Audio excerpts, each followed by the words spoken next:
नमस्कार। 30 minutes GS में आपका एक बार फिर से बहुत बहुत स्वागत है। आज हम फिर से बात करेंगे पैट 1500 एक्सपेक्टेड क्वेश्चन की। तो कहने के लिए पैट का ये किसी भी एग्जाम के लिए एक्सपेक्टेड क्वेश्चंस हो सकते हैं, आप इनको देख सकते हैं। तो इससे पहले आगे शुरू करें, हम आपको बता दें कि अभी तक हमने फिजिक्स, केमिस्ट्री और ये रहा बायोलॉजी। इससे पहले हमने कंप्लीट कर लिया था पॉलिटी और इंग्लिश। इंग्लिश के बचे हुए क्वेश्चंस, हिंदी, हिंदी के बचे हुए पैसेज, इसके बाद क्वांट के कुछ हमें 10 क्वेश्चन देने हैं बस, बाकी मैं पहले दे चुका हूँ। इसी तरह रीजनिंग के 5 से 6 या कुल मान लो 10 क्वेश्चन हमको देने, वो मैं आज दे दूंगा। तो हिंदी, इंग्लिश, रीजनिंग, क्वांट ये आपको टेलीग्राम में मिल जाएंगे आज ही। और ये भी कंप्लीट। अब बचता है हमारे पास क्या, आगे हमारे पास बचता है इकोनॉमिक्स, जो मैं दूंगा आपको और गारंटी के साथ दूंगा कि 5 में से 4 क्वेश्चन उससे ही मिलेंगे।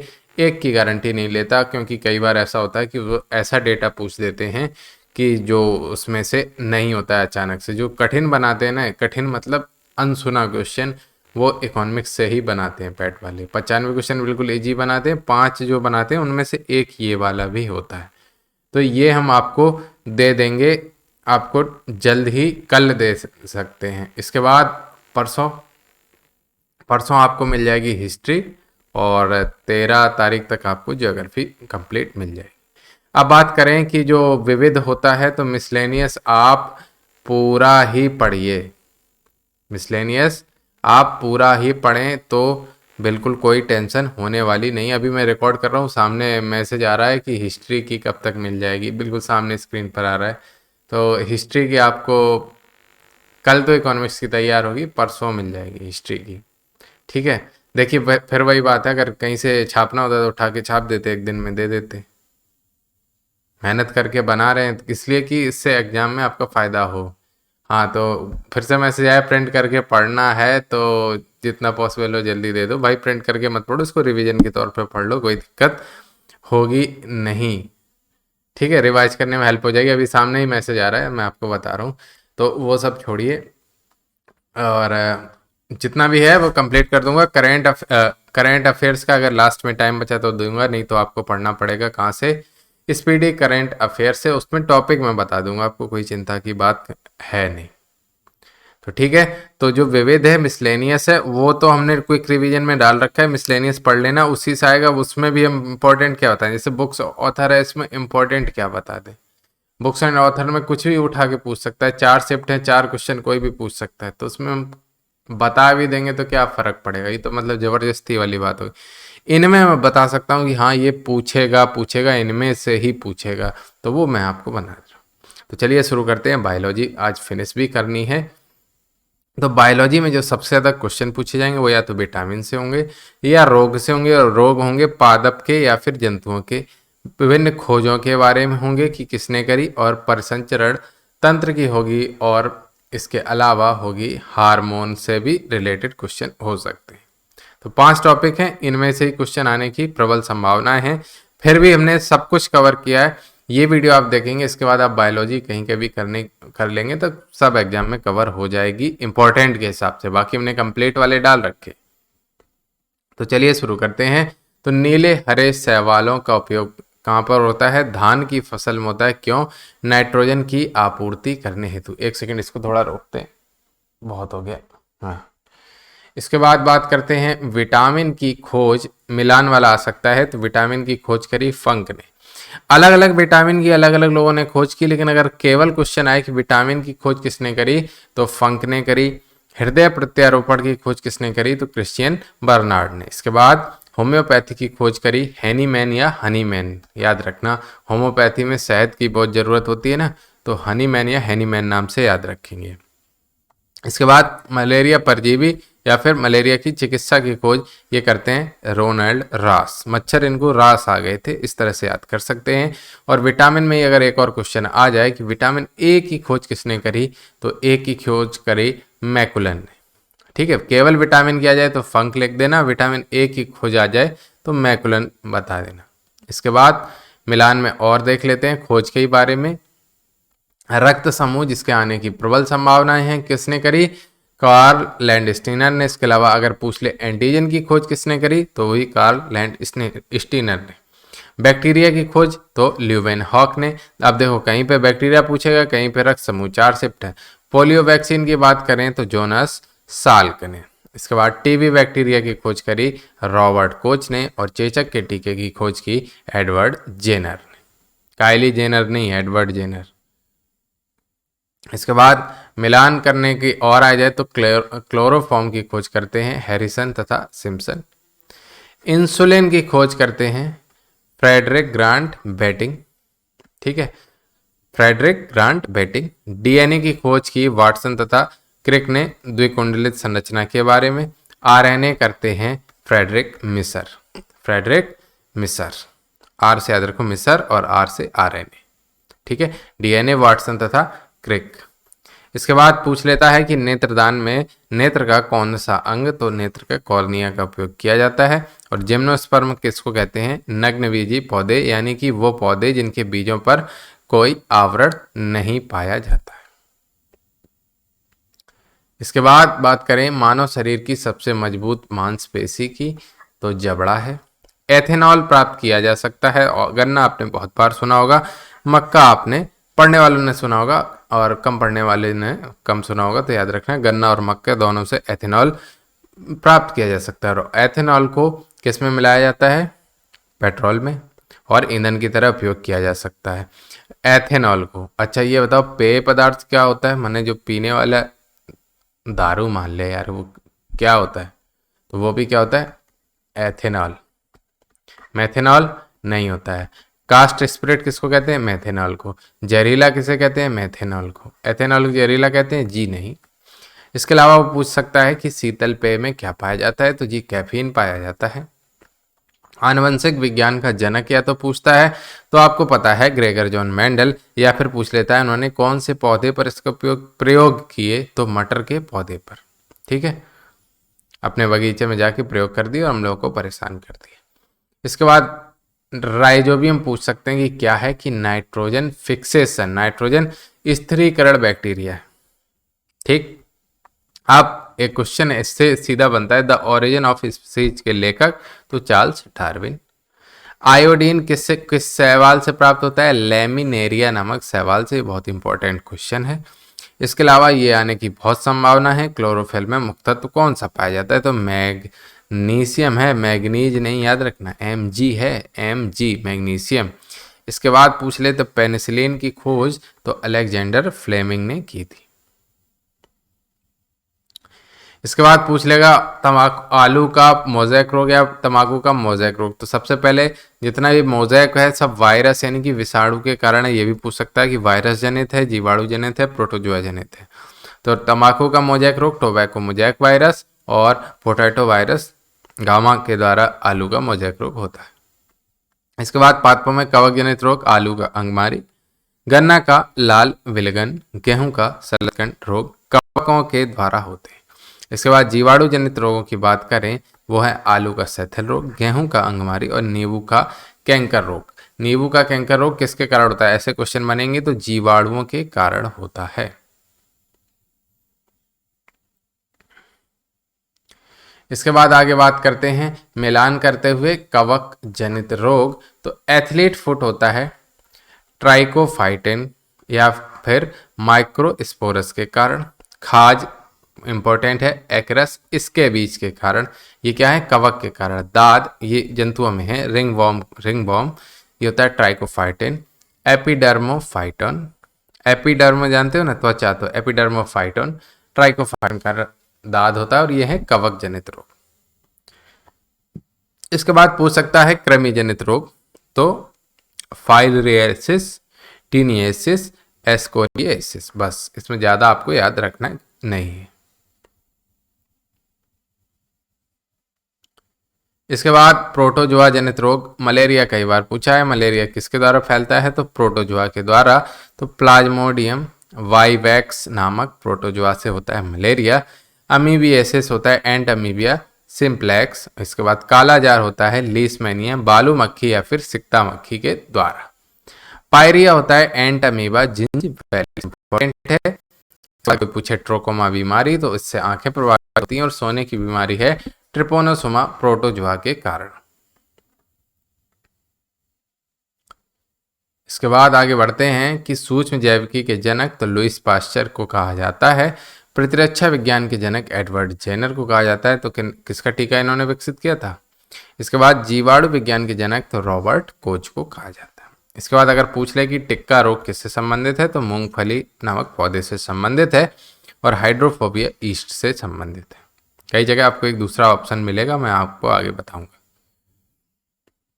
इसके बाद पूछ सकता है कि खैरा रोग किसके कारण होता है, तो जस्ता यानी कि जेडन की कमी के कारण होता है। चाय में लाल रस्ट रोग ये हरे सवालों के कारण होता है। नींबू का कैंकर रोग जीवाणु के कारण। खसरा रोग फुट एंड माउथ रोग ये पशुओं में होते हैं, ये होता है विषाणु वायरस की वजह से।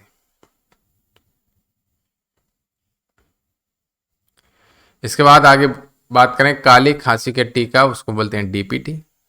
इसके बाद पचे हुए भोजन में मौजूद विषैले पदार्थों को अवशोषित करके, देखिए वो अवशोषित वर्ड गलत है लेकिन आप समझने की कोशिश करिए कि विषैले पदार्थ को अवशोषित करके निकाल देते, ठीक है, अवशोषित करके उपयोग नहीं करते हैं, हटा देता है, तो वो है यकृत। अब बात करते हैं जीवाणु जनित रोगों के बारे में। हैजा जो है वो होता है विब्रियो कॉलेरी के कारण, टिटनेस क्लास्ट्रीडियम टिटेनी के कारण, और टाइफाइड ये याद करने हैं सॉल्मेनेला टाइफी के कारण। न्यूमेनिया होता है डिप्लोकोकस न्यूमेनी के कारण। इसके बाद अन्य रोग जो जीवाणु जनित है वो क्षय रोग है, कोढ़ है, प्लेग है, काली खांसी है, गोनोरिया है, सिप्लिस है, सूजाक। ये क्या है? जीवाणु जनित रोग। इसके बाद विभिन्न शाखाओं के बारे में भी क्वेश्चन पूछा जा सकता है। सबसे पहले बात करते हैं फादर ऑफ जूलॉजी किसे कहा जाता है, तो अरस्तु यानी कि एरिस्टोटल को कहा जाता है। बात करें हाइड्रोफोनिक्स की, तो मृदा विहीन पादप संवर्धन से आपने देखा होगा पाइप जैसे बना देते हैं, उसमें पानी पानी होता है, ऊपर होता है, यहाँ पे जड़ें होती हैं, मिट्टी नहीं होती है, तो मृदा विहीन पादप संवर्धन से जो संबंधित है उसको बोलते हैं हाइड्रोफोनिक्स। इसके बाद ऑस्टियोलॉजी अस्थियों के अध्ययन को कहते हैं, एंटेमोलॉजी कीटों के अध्ययन को, और पेडोलॉजी मृदा के अध्ययन को कहा जाता है। इसके बाद आगे बढ़ते हैं माइकोलॉजी, तो वो कवकों के अध्ययन को कहा जाता है। टैक्सोनॉमी जीव जातियों के नाम व वर्गीकरण का कहा जाता है। न्यूरोलॉजी तंत्र का अध्ययन। हीमेटोलॉजी हीमोग्लोबिन से याद रखना, तो रुधिर एवं रुधिर यानी कि रक्त संबंधी रोगों का अध्ययन। इसके बाद बात करें वनस्पति विज्ञान का जनक, तो थियोफ्रास्टस को कहा जाता है।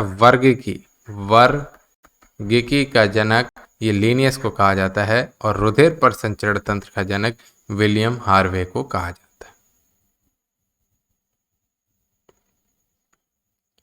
आगे बात करें उत्परिवर्तनवाद, तो उत्परिवर्तनवाद दिया ह्यूगो डी ब्रेज ने, ठीक है। इसके बाद एंडोक्राइनोलॉजी ये दिया थॉमस एल्वा एडिसन ने। औषधि विज्ञान के जनक कहा जाता है हिपोक्रेटस को, और माइक्रोस्कोपी का जनक एंटनी वा ल्यूवेनहॉक को। जीन चिकित्सा इंपॉर्टेंट है एंडरसन के द्वारा। इसके बाद थ्योरी ऑफ इवैल्यूएशन यानी कि विकासवाद का सिद्धांत देते हैं चार्ल्स डार्विन, और उत्परिवर्तनवाद का सिद्धांत देते हैं ह्यूगो डी ब्रीज। मैंने कैसे याद रखा है, विकासवाद और उत्परिवर्तनवाद में भूल जाते हैं कि डार्विन है कि ह्यूगो डी ब्रीज है। तो ह्यूगो से हमने याद रखा ह्यूज माने बड़ा, तो विकासवाद और उत्परिवर्तनवाद में क्या बड़ा लिखने में होता है, तो उत्परिवर्तनवाद, तो हो गया ह्यूगो डी ब्रीज के। इसके बाद पूछ सकता है जीवाणु में किस प्रकार के राइबोसोम पाए जाते हैं, तो 70S प्रकार के। आगे पूछ लेता है कि 5 किंगडम क्लासिफिकेशन किसने किया था, तो व्हिटेकर ने किया था। अब उनके जंतु वैज्ञानिक कुछ के नाम पूछ सकता है, तो मटर के पाइसम सेटाइबम है, मेढक का राना टिग्रीना है, चना का सिसर एरियसम है, और गेहूं का ट्रिटिकम एस्टिवम, और गाय का बस इंडिकस, आम का मैंगीफेरा इंडिका। इसके बाद आगे बढ़ते हैं।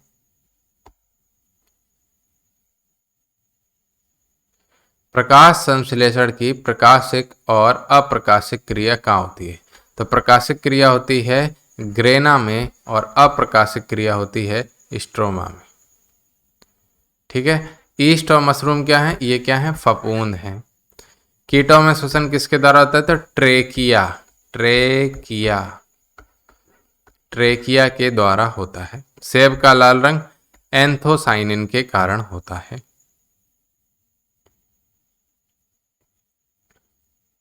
आगे पूछ लेता है वह स्तनपायी जो अंडे देता है, एगडीना। लहसुन की गंध का कारण है सल्फर। डीएनए संश्लेषण तथा हिस्टोन प्रोटीन कोशिका चक्र की किस अवस्था में बनते हैं, तो एस प्रावस्था में। ठीक है। हल्दी प्राप्त होती है, हल्दी एक तना है। एंटीबायोटिक प्राप्त होती है जीवाणुओं से, ऑप्शन में आपको विषाणु लिखा होगा लेकिन जीवाणुओं से। कोनैन किसकी छाल से प्राप्त होती है, सिनकोना से। मोलस्का संघ के जीव, इनमें से किसी एक का नाम लेके पूछेंगे किस संघ के, सीप, घोंगा, स्क्विड, ऑक्टोपस आदि, तो ये मोलस्का संघ के। कोशिका का पावर हाउस किसे कहा जाता है, कई बार सुना होगा, माइटोकॉन्ड्रिया को कहा जाता है। प्लाज्मा झिल्ली किसकी बनी होती है, प्रोटीन और लिपिड से। सेल वाल पाए जाते हैं पादप कोशिकाओं में। कोशिका की पाचन थैली किसको कहते हैं, लाइसोसोम, या आत्महत्या की थैली लाइसोसोम को। प्रोटीन संश्लेषण में सहायता करता है कौन, राइबोसोम। मानव शरीर में गुणसूत्र 46 या फिर 23 जोड़ी। एक्स एक्स किस में होंगे और एक्स वाई किस में होंगे, ये मेल होगा कि फीमेल होगा, और ये आपको बताना है। द्विनाम पद्धति का जनक, यानी कि दो नाम होते हैं ना, जैसे होमोसेपियंस, इस तरह से, तो लीनियस को कहा जाता है, लीनियस द जीनियस।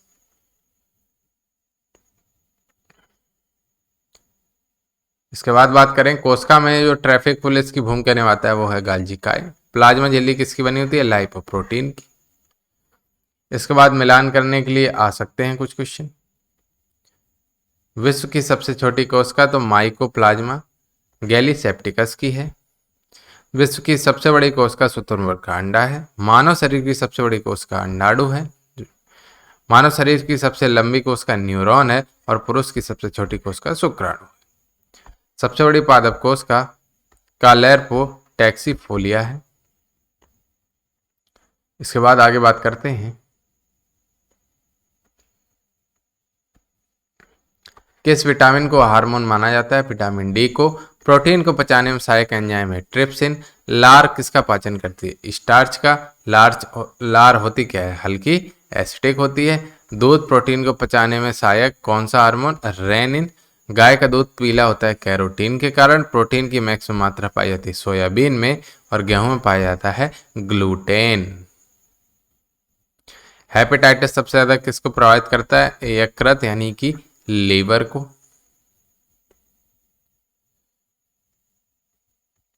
विटामिन के किसके संश्लेषण में सहायक होती है, प्रोथ्रोम्बिन के, जो रक्त के थक्का जमाने में सहायक होती है। कार्बोहाइड्रेट पौधों में स्टार्च के रूप में जमा होता है, जंतुओं में इंपॉर्टेंट है ग्लाइकोजन के रूप में संचित होता है। अब कुछ के रासायनिक नाम आ जाते हैं विटामिन के, जैसे विटामिन डी है, इसकी कमी से रिकेट्स रोग हो जाता है। विटामिन बी1 अनाज के छिकलों में पर्याप्त मात्रा में पाया जाता है। विटामिन बी12 में कोबाल्ट पाया जाता है, और विटामिन सी खट्टे फलों में पाया जाता है। विटामिन डी की कमी से हड्डियां कमजोर हो जाती हैं। हड्डियों में क्या चाहिए, कैल्शियम, तो कैल्सीफेरॉल। विटामिन बी1 को ही कहते हैं थाइमीन। बी12 को कहते हैं साइनो कोबालमीन, तो कोबालमीन से याद रखो, इसमें कोबाल्ट पाया जाएगा। और विटामिन सी तो स्कर्बिक एसिड है। शिशुओं में डायरिया का कारण क्या है, रोटा वायरस।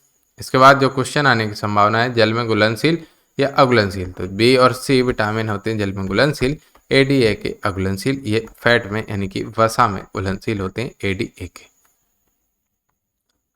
इसके बाद आगे बढ़ते हैं।